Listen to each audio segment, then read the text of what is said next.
stand-up versus the improv.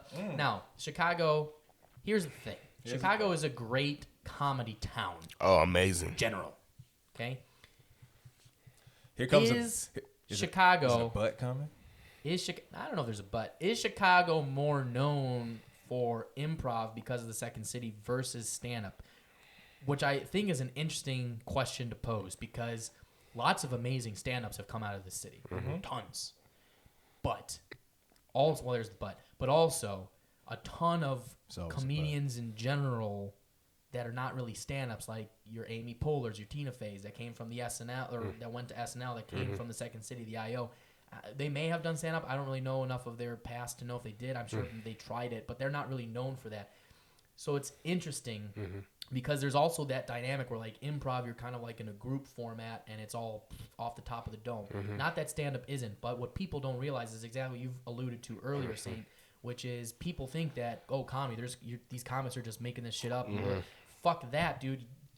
Stand-up is like, even when you think they're just riffing, nah, son, that shit's planned shit. Like Louis, Bill, any of that shit. All of their, like, stuff where they're dealing with the crowd, that's been planned. Or they've experienced something that they put it into their thing. It's more that one, exactly.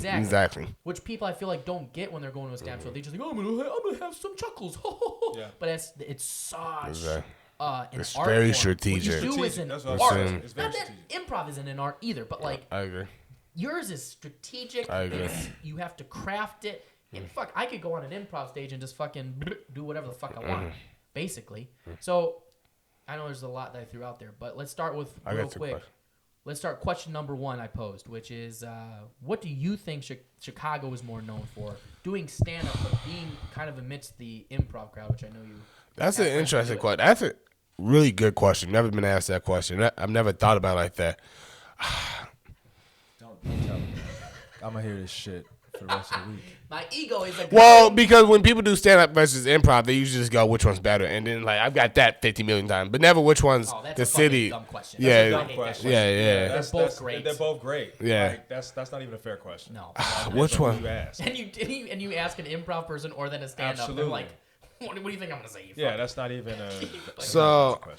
I'm going to say, surprisingly enough, I actually think the city might be more known for improv. Only reason I said that is because every white person I know thinks improv. My black family members, when they bring it up, they go, "Are you at Second City?" They go, "You at Second City?" You right there because they associate comedy with Second City. Exactly. So I think even though maybe they think stand up is at Second City, which could be possible. The comedy club. Yeah, which is possible. But I have to say with this, I think it might be improv. If you're just like glancing over, you be like. Totally. I think so too, and I think it's not that much. It's I agree. not that much. I think because people, like you said, tourists, the first thing they come to Chicago, if they want to see a show, they're going to see Second City. They're going versus figuring out what comedian they want to see. They'll take a chance on an improv show. Exactly. Seeing a bunch of people that they don't know. Exactly. Versus trying to narrow down an actual comedy club to go to and pay their money to go see that. Exactly. Show. I agree.